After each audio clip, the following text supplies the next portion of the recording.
Welcome to That Midlife Game. I'm Henny, and in every episode, I sit down with queer experts and everyday gay men to explore what it looks like to stop performing and start living as our true selves. If you've built a life that looks good from the outside, but feels quietly empty inside, then you're in the right place. Today, I'm talking with Mark Anthony. Mark started his journey as a gay, non binary boy in a blue collar Catholic suburb of Detroit. Today, he is a spiritual teacher, an author, and a channel for spiritual guidance and healing. So, welcome, Mark. What a journey. Yes. Thank you. It's a honor to be together. When I was reading your work, I was like, I gotta meet this man. So Fantastic.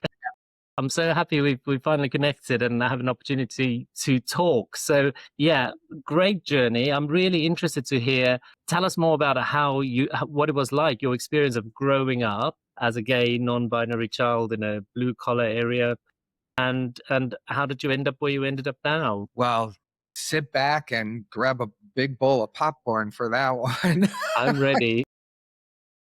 The thing I want to begin with is it's easy for me to say now non-binary child. Of course, at that Mm, time, I didn't mm, know that yeah. didn't exist as an identity or as an understanding.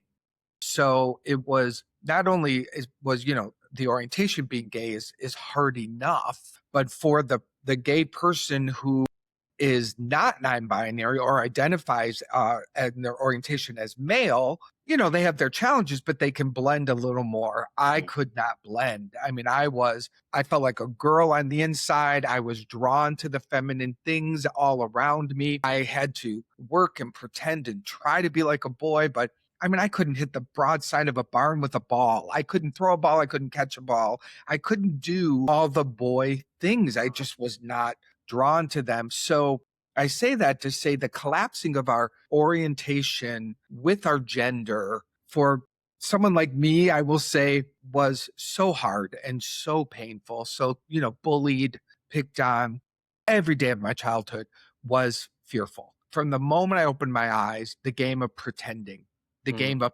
trying to be somebody else just to make it through the day, just to belong, just to feel connected.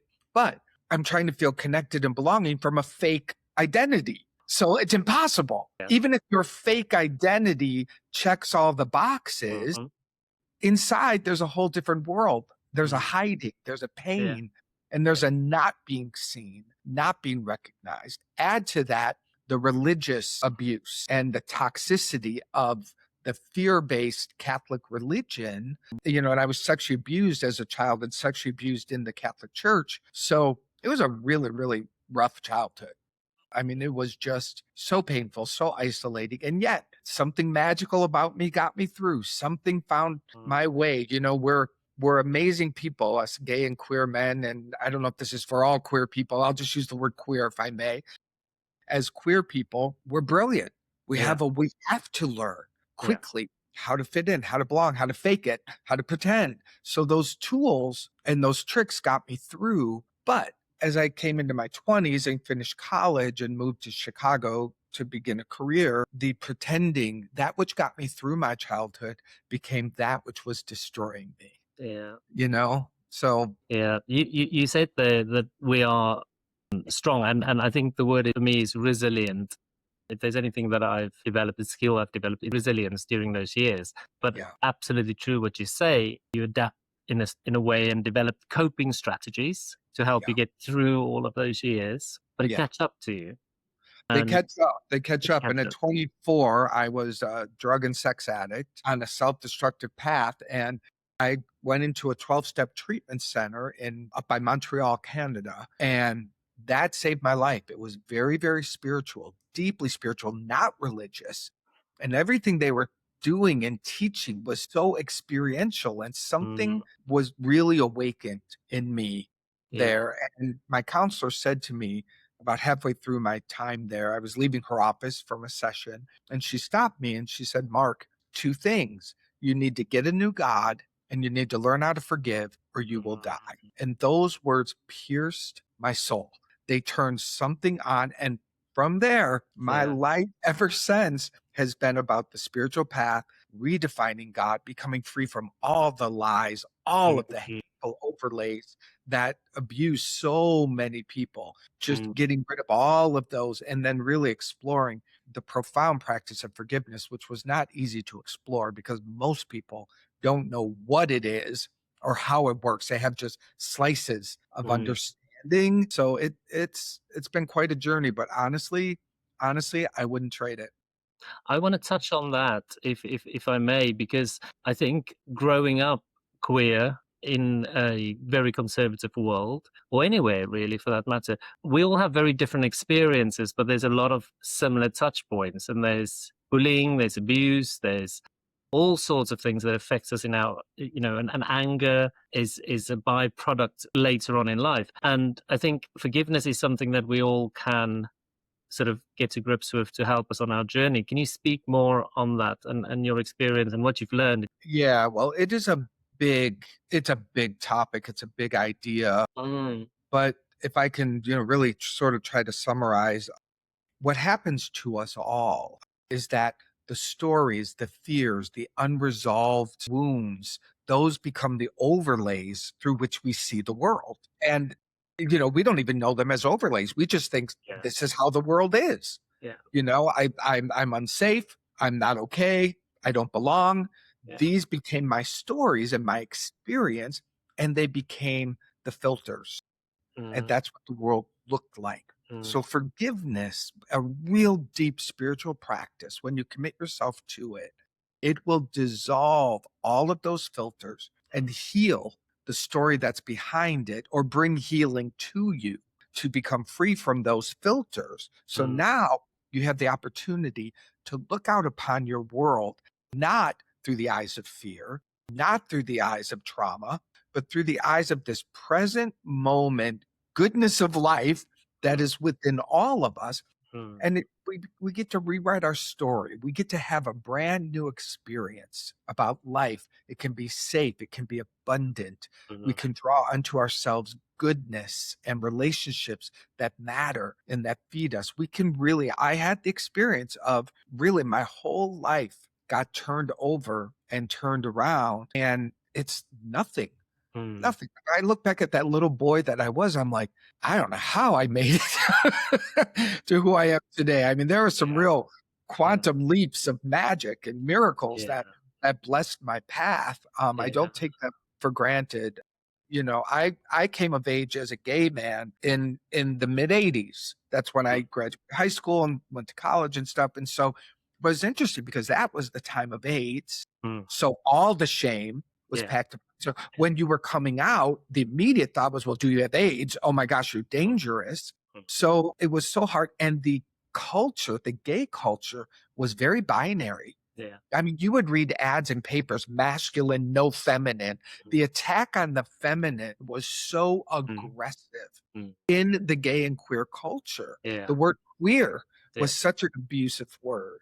So this was like I'm coming into my own, and I present masculine. I know how yeah, to be that, and that feels authentic. But coming into the non-binary part of me wasn't until my 50s mm. when I really discovered that. I went off on a sidetrack. I didn't mean to do that, No, no, please, it's interesting. but it's just Yeah, such an important part for yeah, mid-age and men of my age, Gen X.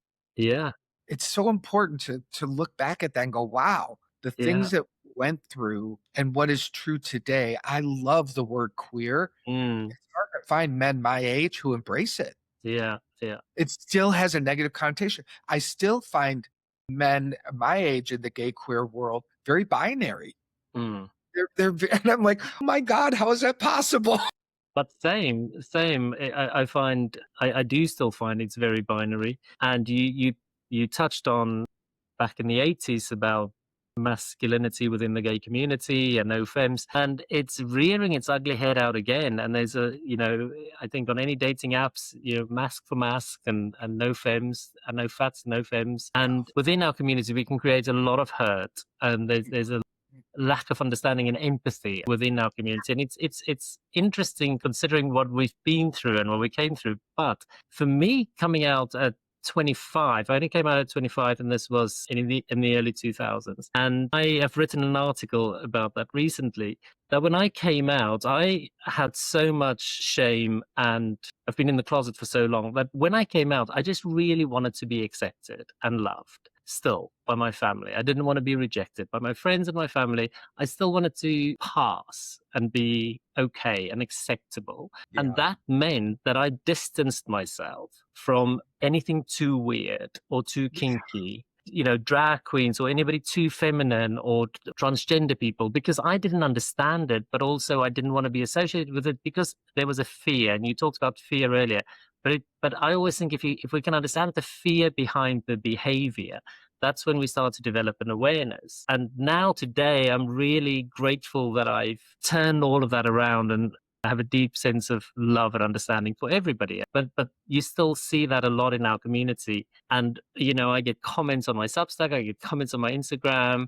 And I always think, what is the fear behind that comment? What's the fear that drives that? And I think you've spoken a lot about fear as well. Oh, yeah. Yeah. And I want to add to what you're saying, this idea, because we as gay queer people, at least my experience, like what you're describing, I made myself like you straight people so that you felt okay around me. Absolutely. Like I took responsibility for their comfort, Yes. which was also mine because I Yeah. was afraid. Yeah. I wanted to feel included and safe. Yeah. But I was managing their comfort by Mhm. not being fully me, even though I was out. Yeah. So, and then I become a minister. I get my master's in divinity. I found a spiritual center. We begin with 3 people. It becomes thousands in 6, 7, 8 years. All these people are knowing me and around me. And I remember straight people. This is in the early 2000, 2010 decade. And they're all proud. Like, I have a gay minister. They were so proud of that. Like, I for a moment I felt good about them. Like, oh, I'm helping to bring this out. But then I had to go, I'm playing a fucking role again. I'm whitewashing myself. I'm putting myself in a box now as a minister. I'm being this good little altar boy. Yeah. So that I can, and I love what I was teaching. What I was teaching was true, but who I was still taking care of other people and hiding. And after 12 years of doing it, I had to walk away because I would have dreams. I had dreams, Castro Street in San Francisco, the gay strip. I had dreams of me walking down Castro Street naked with big butterfly wings. Wow. That this dream kept coming.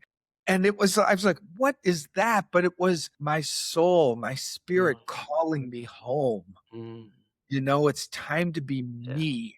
And I had to give up all of that recognition. I had to give up all of that that I had built and put life into. It was hard, to just go, all that I did now has to go over the cliff. Me is calling me. That, Henny, for all of us, anyone listening, when that part of us is calling us deeper into authenticity, it feels scary. Even if we're out, even if we've got all these boxes checked, if there's a next level of it, whether it be in the kink world, whether it be in an identity, whatever it is, when it calls us deeper, oh my gosh, it's like we got to start over. Yeah, absolutely. I so resonate with everything you've said. And I think for me, how that showed up, the fact that I realized I was still performing. So I'm turning 50 next year.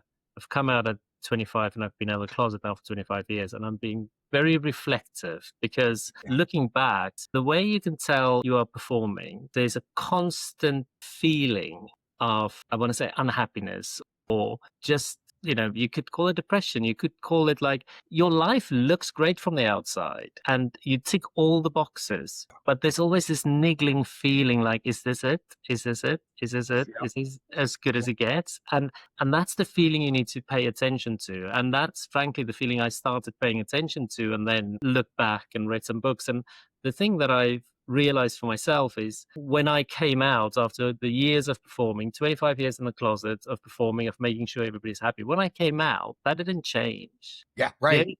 I was just out now, right? Yep. But all of those coping strategies remained firmly in place. So I just Yep. continued to people please, and I continued to make sure everybody else was okay. I continued to perform to be liked, and therefore I was not 100% truthful. So I would compromise, I would edit myself. And then you wake up one day and you go, but what do I even like? You start questioning yourself.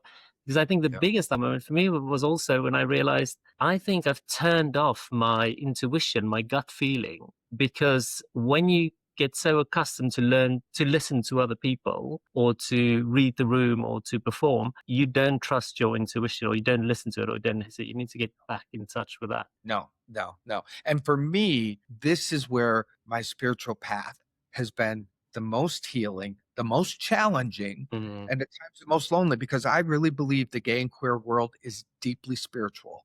I yeah. believe there's a spiritual mission within us, but there's also the fearful world has made us be afraid of it, reject it. Mm, And as mm, long as we're rejecting that call, we aren't really being all that we can be. So for me, though, it was a deep, deep, first and foremost, the primary relationship of our being with spirit, call it the divine, call it God, call it source, whatever name you call it. There is something higher and powerful that loves you. And until that relationship is healed, all of your other relationships will reflect the brokenness of that. So I dove deep into talking to God, walking with God, Gideon. I like that word because I've had that word cleansed within me so now it has my meaning, not fear's meaning upon it. But I want to tell a quick story that yeah. changed everything. I was journaling one morning. I just gone through a breakup and I was in my victimhood and I was just blah, blah, blah, blah, blah, blah. And I was probably yelling at God and like never works out for me. I was really in my story. And I literally heard God within me say, stop. And it was such a different voice that I wrote it in my journal. I wrote, stop. And then I heard it say, I want you to be mad at me for 3 days. And so I wrote that down and I said, what do you mean? And I started this dialogue with the experience of my God. And the direction was, you've got to be mad at me. You got to get all this hatred out, all this anger out. Stop being a good boy for me. Stop trying to be a good altar boy and then being mad at me. Mm, Just get it all out. So for 3 days, I was like, fuck you, God. I mean, I was all in. It was yeah. hard Yeah. because that good boy wants to come up. Yeah. For 3 days, I made myself get all of the emotion out, all of the anger. I kept myself there as best I could for 3 days. And on that fourth day, I will tell you, Henny, when I woke up, I had a profound spiritual experience because what I realized is God loves me and all of me, wants Mm, me. My mm, and pretending was me. mm, And my whole relationship changed yeah. from that one experience. And, if people listening are God people or whatever, you still have to find some way to have right relationship with your higher self Yeah. or yourself, getting that body of anger and rage and Yeah. fear, getting that up and into the center and expressed. Yeah. That was a real profound experience. Yeah. I think as gay people, we talked about performance and performing, and what you talked there about is our relationship with God for those of that grew up in a religious environment. That's part of the performance, isn't it? You're performing for other people, but you're also performing to please God, and that's what we've been taught in that world. And so I think your whole message there about the anger and being able to express that and work through that is very profound. Yeah, and it's a lifetime of work, I mean, I Yeah. still do breath work, I still pay attention because for all of us, resentments, unexpressed anger, those things build up like they clog the pipes, Yeah. Yeah. So we have to I should say, I have to keep giving it some extra attention every once in a Mm, while, really, what am I not feeling? What am I not saying? Am I pretending? yeah, Like, is that authentic self that I am, did yeah, he get shoved to the back of the room again? yeah, It absolutely. can happen and you don't know it Yeah, until a day or two later. yeah. My personal experience growing up in an evangelical church, I'm also spiritual, and I've also been deeply spiritual for many years. But I've really struggled with the concept of God, and I had to change that within me to understand. So sometimes I don't refer to it as God, I refer to it as a higher power or the universe. Tell me about your journey just with that. Well, I entered a 12-step program, as I mentioned, like around 24 Mm, years old. And fortunately, the 12-step program is a very spiritual path. I mean, you require a higher power and a relationship with the yeah, higher yeah, power in order to become free of addiction. yeah. And fortunately, there they do say you don't have to call it whatever you want. Let the higher power be whatever works for you. Yeah, And that's a gentle way to begin opening the door, yeah. you know.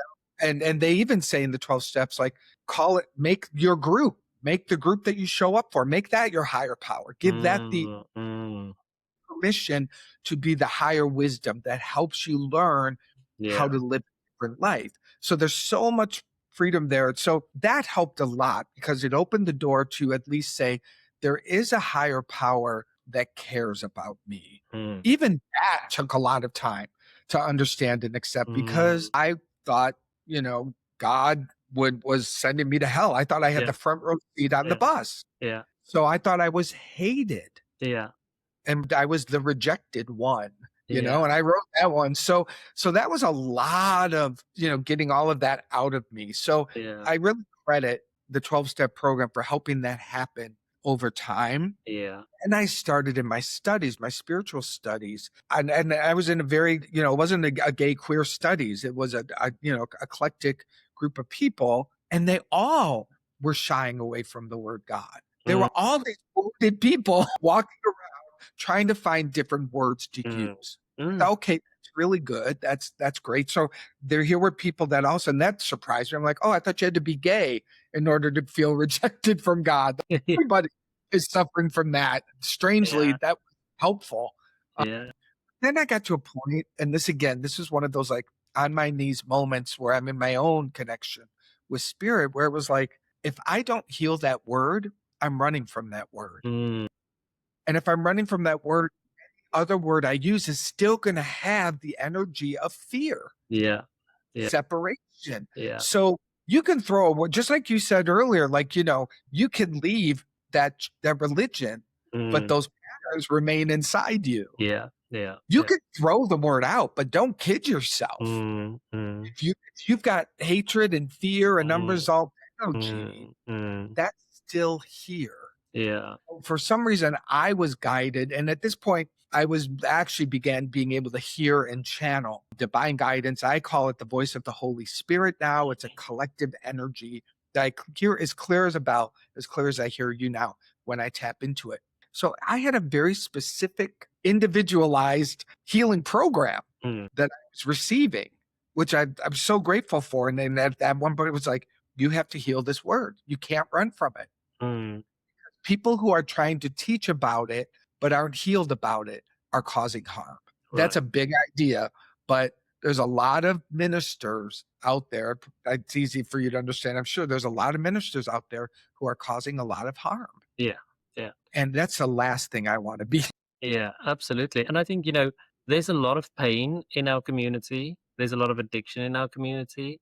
Yes, yes. And and there's a lot of ministers, but there's also a lot of mental health professionals and therapists that also cause harm. Yeah. So it is so important to find the right kind of help, but it's so difficult to take that first step in order to get the help. And then if you don't meet with someone who actually can help you on that journey, it's so easy to fall back.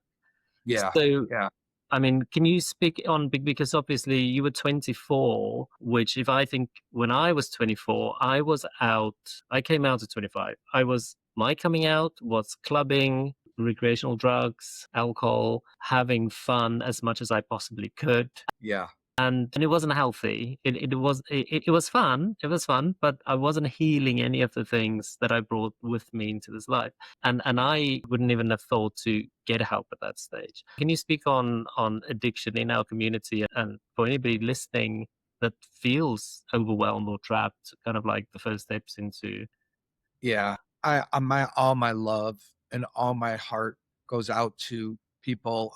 And I will say shamelessly, like I do Mm, counseling work with mm, people, and I'd love to help people in this area find their healing. Look, this just speaks to how powerful we truly are. The addiction, the hiding, the fear, like all of that, the more, it's almost like the more in opposition you go to who you truly are, the more powerful you really are. And as I said earlier, we as gay and queer people, we have a phenomenal presence and power. And if we step into it and we really love ourselves and we really learn how to care for ourselves and each other, not according to the straight world way, but to our authentic, beautiful, natural way of being together, there's no stopping us. We will bring such a vibration of love to the world, and people healing and changing. But we got to do our work first. And addiction is one of the main things that keeps us separate, because this pain that you and I are talking about from our childhood, people are suffering from it, and addiction, it helps. What do you think are people looking for when it comes to the addiction? Again, like I can now use my language. You might have to help me say it differently, but Yeah. we are all looking for God. Yeah. We're all looking for the connection to the love Yeah. that we are, to wholeness. That's Yeah. synonymous. Yeah. We're looking for our wholeness, Yeah. but we're looking for it from a whole, HOLE. Yeah. And that will not be filled by anything of this world. Yeah. But, you do some drugs, you drink, you get high, and you feel good. Yeah. In the Yeah. beginning. For me, I think sort of I didn't realize it at the time while I was doing it, but reflecting back, I now realize I needed to get drunk or get high to go out in Yeah. order to have a good time, because I didn't know how to. I was looking for connection, and it was Yes. too difficult to connect with people. Yep. And insecurities and performance and all of those things just came up, and so it becomes easier. Yes. But I love what you said there, that we're all looking for God. We're all looking for a connection with God. I do believe that God is in us and in everything. Yes. And therefore, if we fully love ourselves, we can fully love other people and we can fully form a connection. And that is what we look for and search for, that connection. I will be really honest here. Once in a while, like if I jump on Sniffies or something like that and do some exploring, and I see someone who's like looking to party, I literally send them a message like, please don't do this. Please, Yeah. you're killing. Like I will become like this weird rescuer through the app. Yeah. No, but I'm like, if they block me, block me. I don't care. At Yeah. least some message of love is Mm. going to get through. I mean, that's how much, because I know them. I know their pain. I Yeah. am them. Yeah. Yeah. When I see them, that these are young, beautiful people, beautiful people whose lives are being taken. Yeah. And it is scary in our culture, in the gay and queer world, because like crystal meth recovery rate, it's not even 10. Yeah. It's a real thing. And the fact that I was saved from this self-destruction, the fact that I lived, is a miracle. Yeah. Yeah. That's a miracle. So I do have a passion, but I also know, that there's a lot of people in the gay and queer world who they don't want to hear it right now. Yeah. Yeah. They're not in a place where they're ready, Yeah. or maybe they won't be. I don't know. I Yeah. don't know.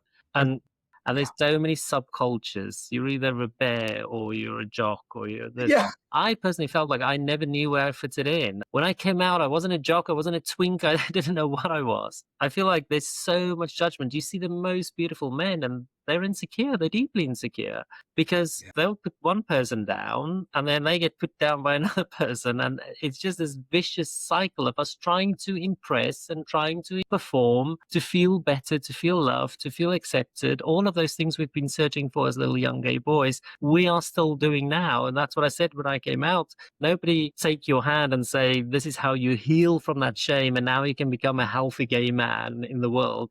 No, you just build on top of all of that a life on top of those broken foundations. Yeah. Yeah. Well, you're talking about disconnection,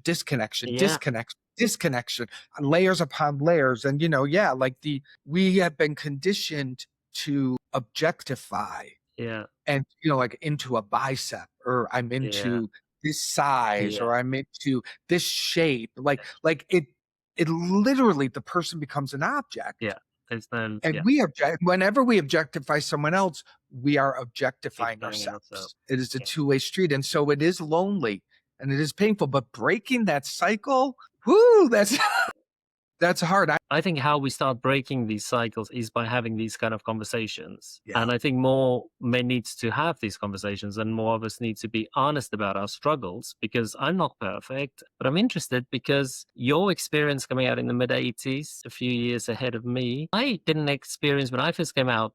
I don't know if I just moved in the wrong circles, but there wasn't conversations like this. So what was your experience? Was there people having these kind of conversations in the gay world? Well, did not in the well, this is interesting. And I again sort of like a cool thing that I got lucky on, because I started going to, like, there was this spiritual community here in Chicago called Unity of Chicago, Unity Movement, this non-denomination, very, very progressive. And they were super gay friendly. Lots of gay people went there, but it was very mixed. It was gay and straight. It was in the mixing time. Yeah. It was when the gay people all looked like they weren't coming in their leather chaps. Yeah. They weren't doing any of They were coming like, good little nice people. But the blessing of it, and there was a blessing, is we were having spiritual conversations. And even if I was sitting at a table with 2 other gay people and 5 straight people, I was being accepted. I was able to at least talk about this part of who I am. So for me, I developed the muscle to talk about my spiritual self. I developed the ability to have a conversation about an aspect of who we are that most people never ever built the muscle to even know how to talk about it. But I did it in a way where I was loved and included as a gay man. So I'm grateful for all of that. Now, taking all of that strength and all of that conditioning of mine, which I really consider to be a great thing, trying to move it over into the gay queer world, that's where it tends to break down.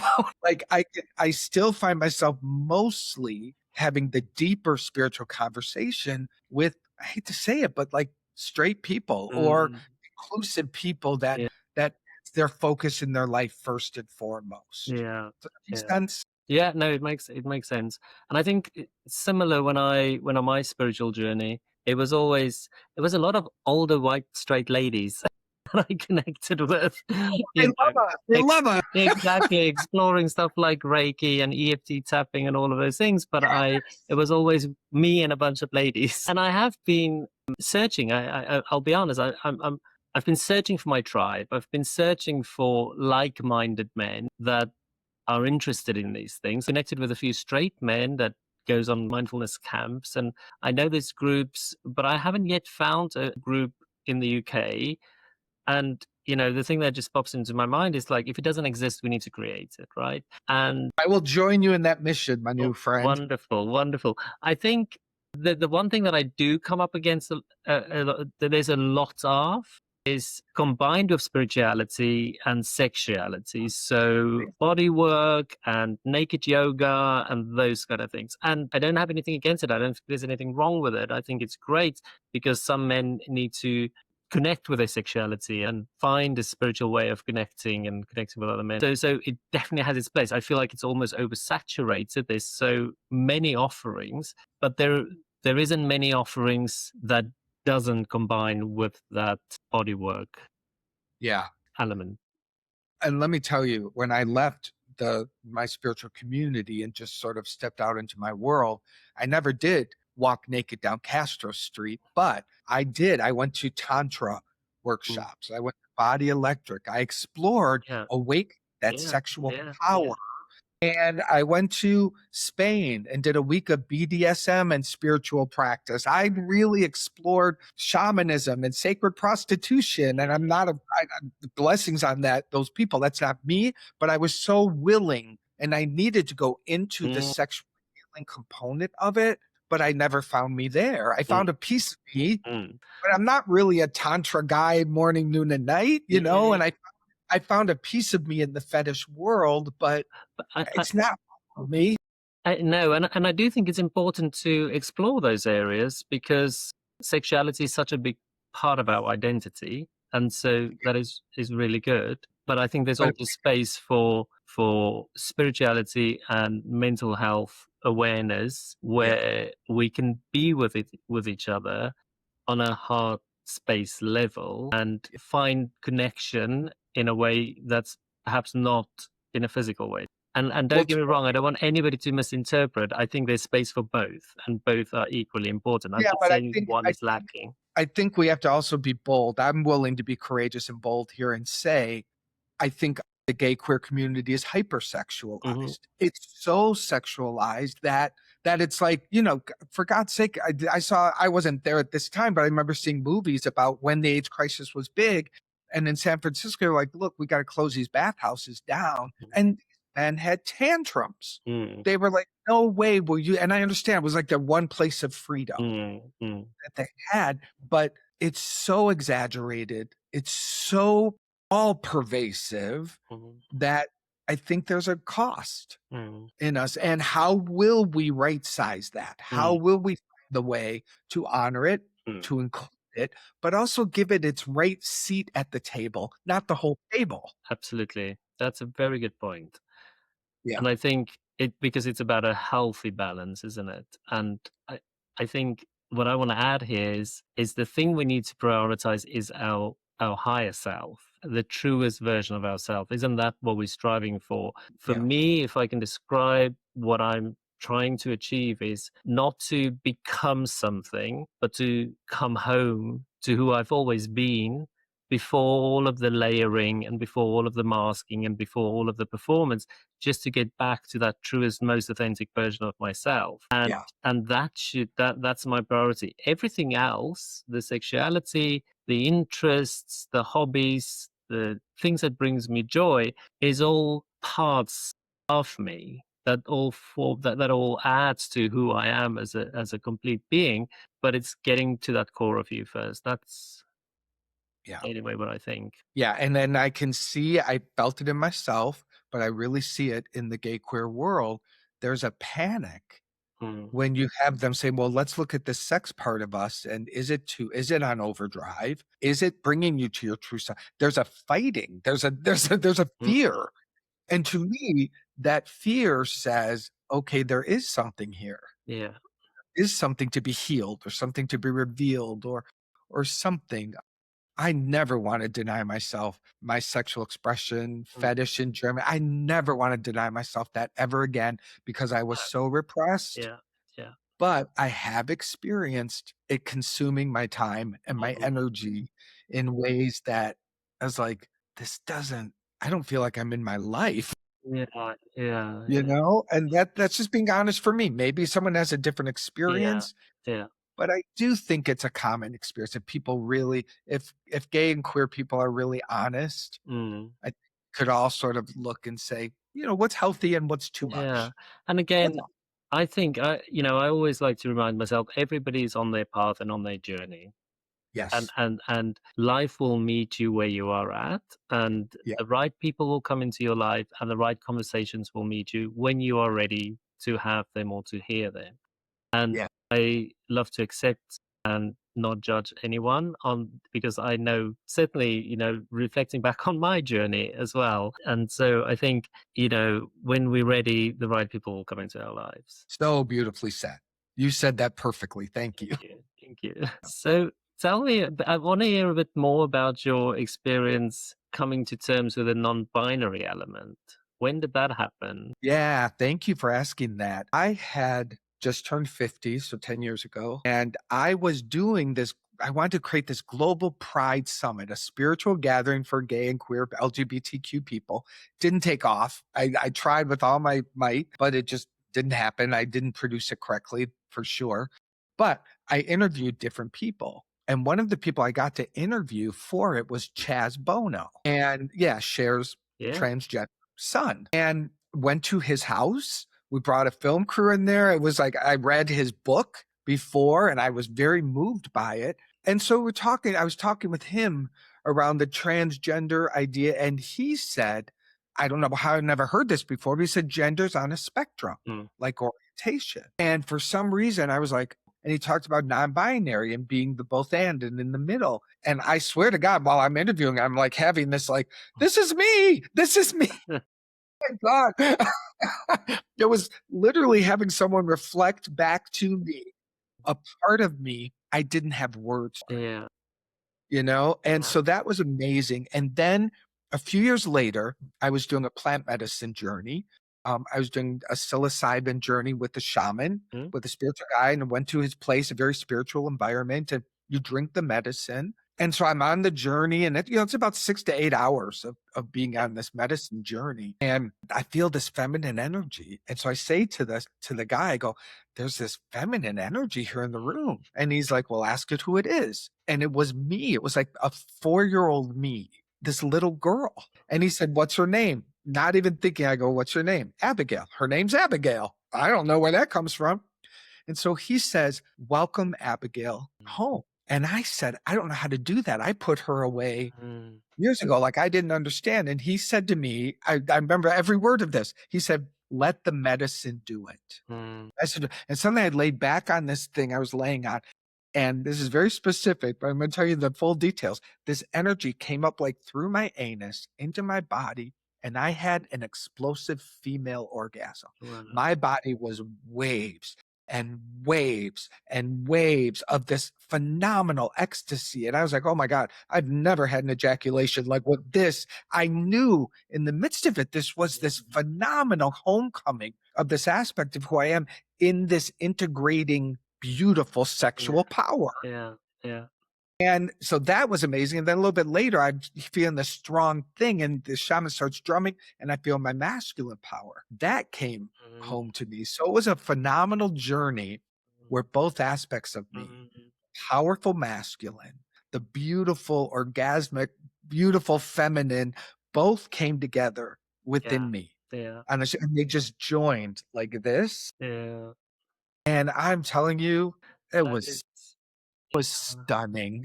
Well, that It is was it, like, it sounds stunning, and that's such a beautiful description you've given of your experience there, and I loved listening to that. I think yeah, I think it's something that people struggle to get their heads around so much, because rough. somebody like you who presents masculine, and they just can't get their heads around it. But there's been for centuries two-spirited people in Right, right. some of the tribes, and it should be celebrated because it's about the divine feminine and the divine masculine, and it's about the balance, and we all have both of the in us. And I think all of the I'll use the word hate out there, all of the sort of pushback comes from a place of fear. It comes from 100% from a place of fear. Yeah, yeah, for sure. Yeah. And I will share with you that I have more healing work and pain around being non-binary than being gay. Mm, mm, Because the non-binary thing is internal, and it's just, and like, I don't feel like I belong mm, in any room because I'm not fully there. I can be in a room of even gay men. yeah, There's an aspect of me that doesn't quite fit in, or if it's straight men, yeah, I'm biologically aligned, but that's it. yeah. I can be with women, and I actually feel more Mm, connected, mm, but I mm, have a male body. So absolutely. every room, I don't quite belong, and Yeah. that's been a rule. If I can say, what's the pain body through my life? I don't belong. I Mm, don't. That has been mm, such. That has worked me over, even yeah, to this day. I mm, do. But again, our spiritual path takes us out of belonging in this world. yeah, Today, yeah, I really go into every room I'm in, yeah, I belong yeah, because I'm there. yeah, That's where I belong. But it's different. It's really being non-binary has been the loneliest part because my age gay men don't get it. I hang way better with 30 to 45-year-olds. mm, mm, That mm, group, mm, mm, mm. that They group, get it. My they get it. my experience, and just from what you're sharing there, is I know I've always, growing up, I was always attracted to girls' toys, and I always wanted to play with girls' toys. I wanted to play dress up. I wanted to be the bride. I wanted to be, Yeah. but and just from what you've explained there, I remember in school, there was a time where it was easy for me to just play with the girls, but then there was a time where it became awkward and I couldn't play with the girls anymore and I had to play with the boys. But I have this one memory of going my first day of high school. So I was 13, 14. And I remember showing up and on my own, and the girls was over there and the boys was over there. And I remember the dread of I have to walk over to the boys and try to make conversation, and feeling Yes. so awkward and having to force myself. And actually, there was a boy that came over to me and talked to me, and it was his first day in that school. He moved from the city, and so he didn't know anyone, and he saw me and he came and talked to me. We became best friends, and he was my best friend all the way through high school. But it was just that, yeah, I can relate to that feeling of I've always surrounded myself. I always had more girlfriends than boyfriends, and I've always felt Yep. more Yep. comfortable and easy around girls.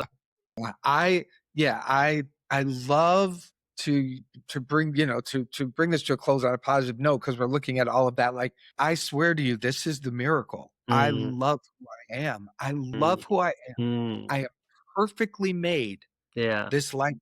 And everything about me that appeared to not fit in became the place where I discovered a deeper truth. yeah, My path, I look at my family, who I came from, blue collar, Catholic, Detroit area, straight, fit in. They don't have any introspection. I mean, they didn't have to go to these levels yeah, and these places of yeah, darkness. yeah, If you fit in, you fit in. What's there to question? yeah.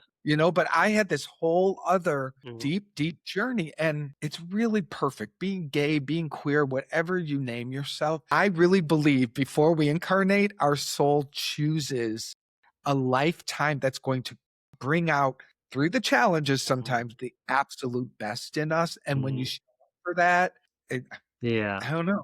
I I love myself. I really that do. that's so beautiful, and I agree with that, and I think we have the opportunity. I think maybe we're not always brave enough to follow through. Yes. Me sort of going through quite a bit of a transformation of, turning 50 and questioning a lot of things about me in my life. I think if there's one thing I'm determined is to fulfill my mission, whatever that might be. So I'm trying to figure that out, and I'm here Yeah. for it. And your conversation has been so helpful. Honestly, it's just that this is the best kind of conversation. It's just flowing naturally and just touching on all of these topics. And I think your journey is so inspiring, where you Uh, came from, what you worked through. And there's a million more questions that I can ask. And I'd love to, if you're up for it, we can maybe have a follow-up conversation one day and just Oh my explore God, more. yes.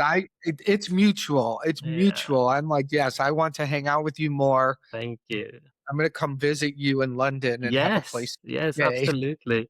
So, can I ask if you, just from everything we talked about, if there's anybody listening out there and you can sort of say one thing, just your last, anything you want to share as a closing thought, then what would that be? Yeah, as cheesy as it can sound sometimes, what's inside of me to say is, especially to those that are feeling so alone, in a lot of pain, and really feeling like they don't belong. I You belong to us here. You matter to us here. You really do. Please breathe that in. Even if you're like, you two are strangers, Mm, we're not strangers. We are connected in a very important place. In the yeah, spiritual level of our being, we really are interconnected. yeah. And so, please don't give up. Don't Mm, do there. Ask for help. Get down on your knees, pray, do whatever you got to do. But there is a breakthrough. There is a breakthrough for you. And on the other side, there's gold. yeah, There is gold there. yeah. And it's something that it does take work, and it does take consistency, and it sometimes you have to, if it doesn't exist, you need to go and look for it. You need to create it, or you need to go and find the people, and that can be hard. It can feel challenging, but just keep showing up, just keep looking. Yeah. The Yeah. right people will show up. I've had more falling down than I've had. Mm-mm. Like, I mean, if this is a nice presentation of my Yeah, life, and I do mean it. I'm grateful for it, yeah, and lots of falling down, lots of mm, mistakes, lots of getting it wrong. I'm just totally fine with that. I'm totally fine. That's absolutely, yeah, yeah. So can I ask, what do you I have online courses for people to study spirituality, to heal their relationship with God. That's yeah, a major focus. And I do channeled healing sessions for people where I just have the ability, like that voice I told you about. yeah, I can session with people. I can sit with them on Zoom, mm, and I can center in, and I just somehow get into their inner world, and I could just help them see things and mm, look at things differently. So I feel like I've learned to, the analogy is I'm like a surgeon. Mm, There are like physical therapists who walk with you 3 times a week and they mm, kind of move you slowly into a healed place. I'm kind of the surgeon guy that will do a session, go deep within, do some real good cleanup work, get something out of the way. mm, And then typically people will go on their path for a little bit. Maybe they'll come back in a month or a couple mm, months if they want another session. But I'm very blessed to be able to let healing mm, move through me. mm, And so that's what I do for people. And mm. yeah, I'll actually give you a link for your listeners so they can have Yeah, a nice discount if they want to check it out. that'll be fantastic. I'd love that. Yeah. Can you tell me a little bit more about that if you have time, but just a bit more about that work? What kind of people or things do you tend to see you can help people with, if that makes any Yeah. sense? I tend to like, I work well with people who are in a time of change Mm, or they're facing a turning point. They're coming out or a relationship is ending, or a lot of people over 50 into their 60s and who are in that time of life, like where they're saying, who the heck am I? mm, What is next? Like you're saying, you've got this changing in your yeah, world. So a lot of people, that's the time because those are powerful times to look within.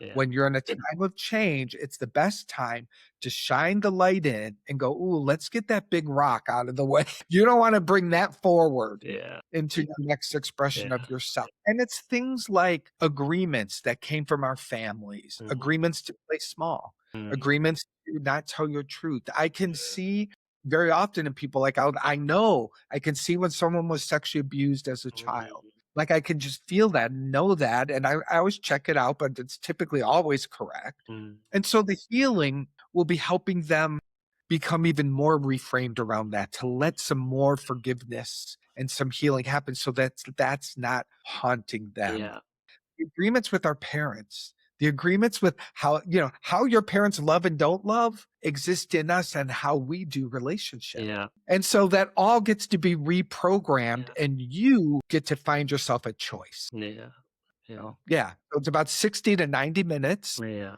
and I love it. I close my eyes the whole time. I'm just doing what I'm hearing and it's phenomenal. Yeah. I No, that's absolutely love great. You touched on medicine work earlier, and I think I've had a medicine journey as well. And what I've learned from that, and from some of the healing sessions I've done myself, is it's a great way to bring awareness, but it's the integration, isn't it, afterwards? And I don't know if yeah. you find the same with the work you do, but I think it's all about that integration. And sometimes I have been through things like the medicine journey and felt unsupported Yes. afterwards. Yes. How do you manage that with people? It's such a good question. I really, really I appreciate you bringing that up so much because aftercare and integration is needs to be more intentional around plant medicine, I think. Yeah, Like you're describing, I had the same experience. It's like, and even my work, I need to be more intentional in saying, we just sort of did a real deep, process. I try to encourage people to do 3 additional sessions afterwards if they have the resources yeah, to do that to help them begin walking in that because you leave a medicine journey, you leave a session with me and you see everything differently. yeah, yeah, Then you go back into your world, yeah. That's your spouse is acting the same and your kids are acting the same and yeah, you're so those patterns, yeah. just because you see them clearly doesn't mean they don't, No, and you know?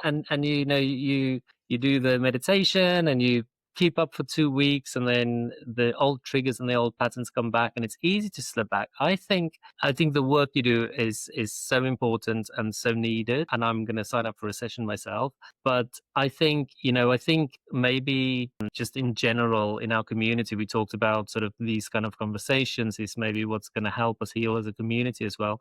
But I think from my work with shamans and plant medicine, I've always felt, and I've actually searched for in my local area and couldn't find, is a group, just a group of when people have been through these experiences, and just having a circle, even something like a monthly circle for men to that have had those similar experiences, can talk and keep each other accountable, and just Yeah. something like that would be wonderful. Again, we need to Yeah. create it. Yeah, yeah. I will share, if I may, my last Yeah. because I've done many plant medicine journeys. And my last one, I did something called Bufo, which is a more intense Hmm. journey, but it's about 20 minutes long. It's like just catapults you, and then you get insights as you're coming back over the 20 minutes. And this is how beautiful it is. Like as I'm in the experience, I feel spirit, some guiding voice speaking to me, and it has me look like this hairball, like what a cat would Mm, cough up. mm, And it literally said to me, "That's what you think your life is. That's where you worry. That's mm, where you obsess. That's what you make so important. It's like just a hairball." And then I was turned around, and like these curtains opened in the entire universe. All this beauty, all this power, mm. all this, like, this is all yours. And I really felt it, like we've all been given the Yeah, universe yeah, and the ability to train our minds and our thoughts and our imagination yeah. to create in beautiful ways, but we focus on the hairball. Absolutely, absolutely. Isn't that I mean, that's such a great way to look at it. Yeah, yeah, absolutely. That's a great way to look at it. I love Yeah. how our conversation just keeps going to all these different strands, and I think we're definitely going to need to have a follow-up conversation. Yes. Yes, I would love it. I would love it. I really appreciate hanging out with you. It was so, so good. Thank you so much, Mark, for sharing all of your wisdom with us and for having this great conversation with me. And to anybody who listens, thanks for listening. And please sign up on Substack, follow us, and you will get weekly episodes. And hopefully, we'll have another conversation with Mark as well. So, thank Yeah. you very much. And again, thank you, Mark. And we shall see you soon. Thank you.